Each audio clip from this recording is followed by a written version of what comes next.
दोस्तों, एक बार की बात, माता पार्वती ने भगवान शिव से पूछा कि स्वामी, मैंने देखा है कि मनुष्य चाहे कितना ही अभागा हो, अगर वह सुबह ब्रह्म मुहूर्त में उठता है तो वह बहुत सुखी रहता है। इसके पीछे का क्या रहस्य है? मुझे ब्रह्म मुहूर्त का रहस्य बताने की कृपा करें। भगवान शिव कहते हैं, देवी, मैं आपको इस प्रश्न का उत्तर एक छोटी सी कथा के माध्यम से बताऊंगा। आप इस कथा को ध्यान पूर्वक सुनो और जो भी मनुष्य इस कथा को पूरा सुनेगा वह ब्रह्म मुहूर्त का रहस्य जानकर अपना पूरा जीवन बदल सकता है। भगवान शिव कहते हैं, देवी, बहुत समय पहले की बात, काशी नगर में हरिहर नाम का एक व्यक्ति रहा करता था।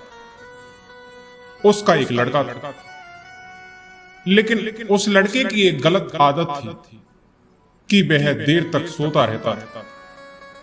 सुबह उसे जगाने के लिए घर वाले कई प्रयास करते थे, परंतु वह रोजाना सुबह देर तक सोता रहता था। वह लड़का कभी भी 9 बजे से पहले नहीं उठता था। उसके परिवार वाले कितने भी कोशिश करते, लेकिन वह लड़का समय से नहीं उठता था। उसके परिवार वालों ने सोचा कि चलो कोई बात नहीं, जब यह बड़ा हो जाएगा तो यह अपने आप को सुधार लेगा। अब तो लड़का जैसे जैसे बड़ा होता गया वैसे वैसे उसकी यह आदत और भी ज्यादा बिगड़ती चली। अब उसके पिता ने उसकी इस आदत से बहुत ज्यादा परेशान रहने लगा। उस लड़के को नकारात्मक शक्तियों ने घेर लिया। वह सभी को पलटकर जवाब देता था और दिन भर उदास रहता। धीरे धीरे इसका असर उसके स्वास्थ्य पर भी पड़ने लगा।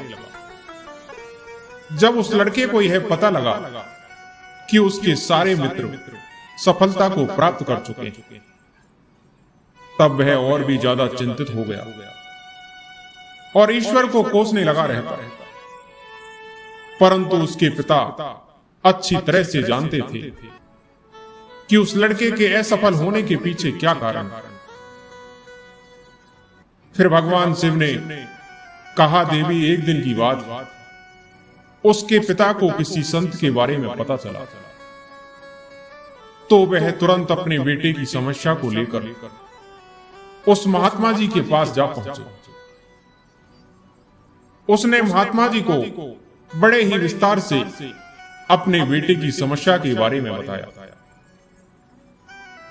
महात्मा जी ने उसके बेटे की समस्या सुनकर कहा कि कल आप अपने बेटे को इस आश्रम में आने को कहना। महात्मा जी की बातें सुनकर उस लड़के का पिता अपने घर की ओर चला आया।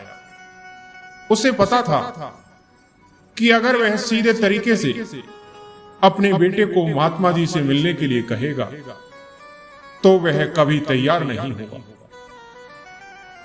तब उसके पिता ने कुछ दिमाग लगाया और अपने बेटे को अपने पास बुलाया और कहा कि तुम्हारे सारे मित्र जीवन में सफलता प्राप्त कर चुके हैं, क्या तुम सफल नहीं होना चाहते?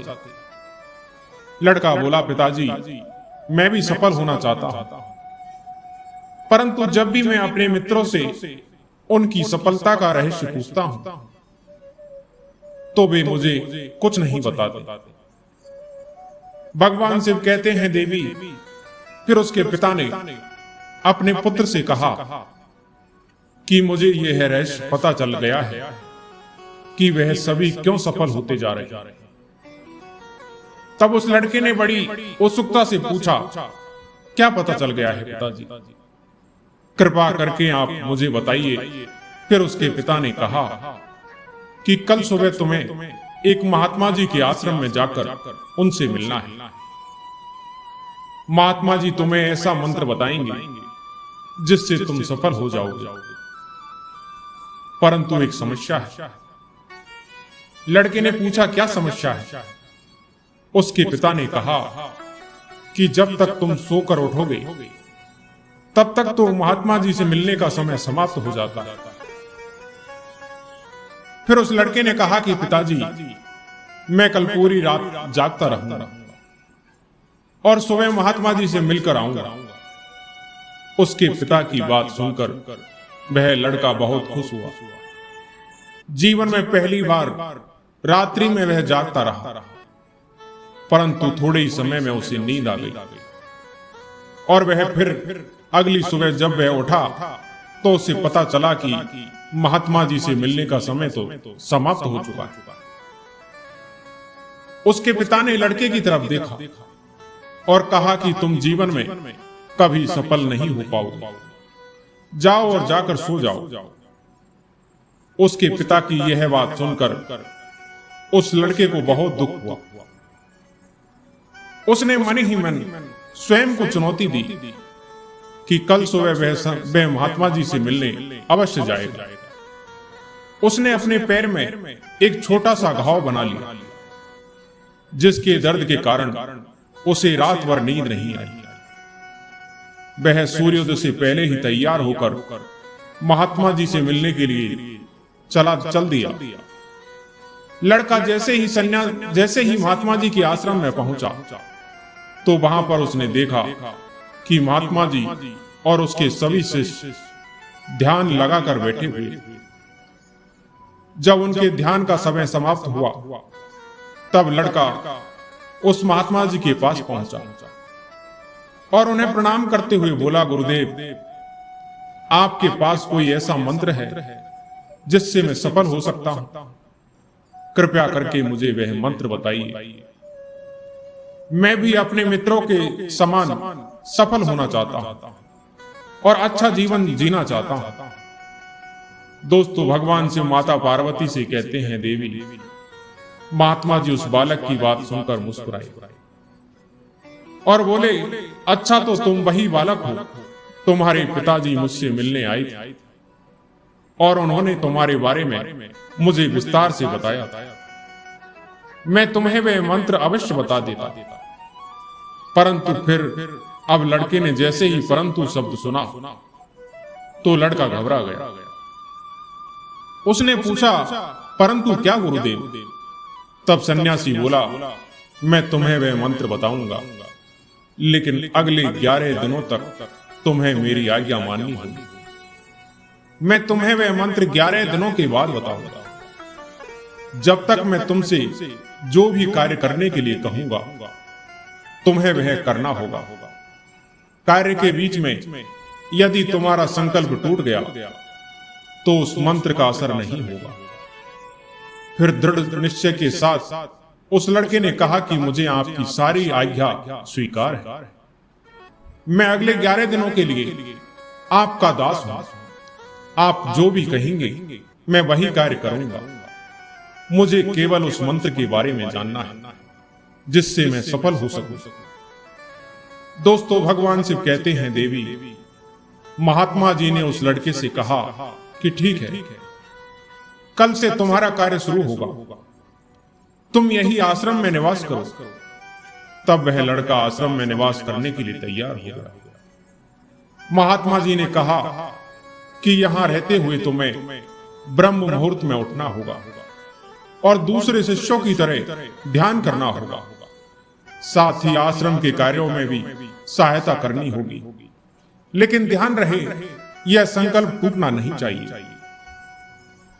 महात्मा जी की बातों से वह सहमत हो गया और अगले दिन से उसके कार्य के दिन की शुरुआत थी। उसने दृढ़ निश्चय किया, परंतु 1 सप्ताह बीतने के पश्चात ही उसका संकल्प टूट गया और वह 8वें दिन देर तक सोता रहा। जब वह नींद से जागा तो उसने कहा कि मुझसे कितनी बड़ी भूल हो गई। वह सोते हुए सन्यासी के महात्मा जी के पास पहुंचा और कहने लगा, गुरुदेव, मेरा संकल्प टूट गया, अब मैं सफल नहीं हो पाऊंगा। फिर महात्मा जी ने उसे समझाते हुए कहा कि एक बार फिर से शुरुआत करो, फिर से संकल्प करो तब फिर लड़के ने महात्मा जी से पूछा कि सुबह उठना इतना आवश्यक क्यों होता है गुरुदेव, और यहाँ पर सभी लोग इतनी जल्दी क्यों उठ जाते हैं? महात्मा जी ने लड़के को समझाते हुए कहा कि सुबह यानी ब्रह्म मुहूर्त में उठने के पीछे बहुत बड़ा रहस्य छुपा हुआ है। लड़के ने कहा कि कृपा मुझे वह रहस्य बताने की कृपा करें। महात्मा जी बोले कि देखो, रात्रि को 4 प्रहर में बांटा गया है। पहला रुद्रकाल, जिसका समय शाम 6 बजे से लेकर 9 बजे तक होता है।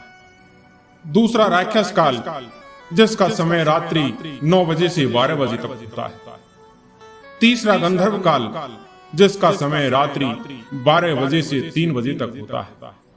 और सबसे अंत में जो पहर आता है उसे मनोहर काल कहते हैं। इस समय को ब्रह्म मुहूर्त कहा जाता है, जो कि रात्रि पहर के बाद और सूर्योदय से ठीक पहले का समय होता है। सुबह करीब 4 बजे से लेकर 5:30 बजे के बीच तक के समय को ब्रह्म मुहूर्त कहा जाता है। सुबह उठते ही यानी कि ब्रह्म मुहूर्त में भोजन नहीं करना चाहिए। स्वास्थ्य के लिहाज से भी ऐसा करना शुभ नहीं माना जाता। यह वह समय होता है जब पूरे संसार की नकारात्मक शक्तियां निष्क्रिय अवस्था में होती हैं और सकारात्मक शक्तियां सक्रिय होती हैं। ब्रह्म मुहूर्त का अर्थ देवताओं का समय होता है। इस समय देवता धरती पर विचरण कर रहे होते हैं और जागृत मनुष्य पर उनका बड़ा ही सकारात्मक प्रभाव पड़ता है। यह ऐसा समय होता है जिसमें मनुष्य का मस्तिष्क बिल्कुल खाली होता है, जिसमें किसी प्रकार का कोई विचार नहीं होते। व्यक्ति अपनी पुस्तक खोलकर पाठ का अध्ययन करते हैं तो उन्हें सब कुछ जल्दी जल्दी याद भी होता है और यह लंबे समय तक याद रहता है। यह ऐसा समय है जिसमें हम ज्ञान को समझने का प्रयास करते हैं। इस कारण आश्रम के सभी शिष्य और संसार में बहुत से ज्ञानी लोग ब्रह्म मुहूर्त में ही उठ जाते हैं। प्राचीन काल में रोशनी का कोई स्रोत न होने के कारण वह इसका समापन सूर्योदय के साथ और आरंभ सूर्योदय के साथ करते थे। यह एक तरीका है जिससे मानव जीवन प्रकृति के साथ तालमेल बनाकर चलता है। भगवान शिव माता पार्वती से कहते हैं, देवी, उस लड़के ने कहा कि ठीक है गुरुदेव, मैं कल से अपना संकल्प फिर से शुरू करता हूं, परंतु ब्रह्म मुहूर्त में उठकर मुझे क्या क्या करना चाहिए। तब सन्यासी ने कहा, ठीक है, मैं तुम्हें बताता हूं कि ब्रह्म मुहूर्त में क्या करना चाहिए और कैसे करना चाहिए। सुबह जमीन पर पद रखने से पहले धरती माता को प्रणाम करना चाहिए और अपनी दोनों हथेलियों को देखना चाहिए और ईश्वर को धन्यवाद देना चाहिए ताकि उन्होंने तुम्हें आज का सूर्योदय देखने का अवसर दिया है। इसके बाद नित्य कर्म और स्नान करने से शरीर की ही नहीं बल्कि मन की शुद्धता भी बढ़ती है। स्नान करने के पश्चात ज्ञान की प्रक्रिया होती है। ब्रह्म मुहूर्त में ध्यान की अवधि 11 दिन तक होती है। इस विधि का उपयोग तब किया जाता है जब आप अपनी कोई मनोकामना की पूर्ति चाहते हैं। यह ऐसा समय होता है जब व्यक्ति अपने आज्ञा चक्र को सक्रिय करने पर काम करते हैं। महात्मा जी कहते हैं, देखो, आज्ञा चक्र दोनों भागों के बीच होता है। यह संकल्प का स्थान भी कहा जाता है। अगर इस चक्र पर ध्यान केंद्रित किया जाए और अपनी मनोकामना को बार बार दोहराया जाए तो मात्र 11 दिनों के भीतर वह मनोकामना पूरी हो जाती है। मन में कोई अधूरी मनोकामना है और आप उसे पूरी करना चाहते हैं, तब सबसे पहले उस मनोकामना का स्पष्टीकरण कर ले। सबसे पहले ब्रह्म मुहूर्त में स्नान के बाद एक ऐसा स्थान चुने जहां पर वायु का प्रवेश हो। ध्यान में शुद्ध प्राणवायु का होना अति आवश्यक होता है। ध्यान की मुद्रा में रीढ़ की हड्डी सीधी होनी चाहिए, साथ ही गर्दन भी सीधी होनी चाहिए, साथ ही सुखासन की अवस्था में दोनों हाथों को घुटनों पर रखकर आंखें बंद करके बैठ जाएं। फिर हाथों की मुट्ठी को बंद कर ले और 2 से 3 मिनट तक बिल्कुल शांत हो जाए। जब आपका शरीर स्थिर हो जाए और विश्वास भी शांत हो जाए, तब उसके बाद अपना सारा ध्यान आज्ञा चक्र पर लगाएं। इस दौरान लंबी गहरी सांस लें और सांस को रोक कर रखें। इस समय आप अपने मन से इष्ट देव और देवी देवताओं और गुरुजनों का चिंतन करें। महात्मा जी कहते हैं, जब सांस को रोकना कठिन हो जाए, तब धीरे धीरे सांस को बाहर की ओर छोड़ें। सांस को नाक से भरें और मुख से बाहर छोड़ें। इस प्रक्रिया को 3 से 4 बार प्रतिदिन दोहराएं। ऐसा प्रतिदिन करने से आपकी जो मनोकामना है वह अवचेतन मन तक अवश्य पहुंच जाएगी और इच्छा पूर्ति जल्दी होगी।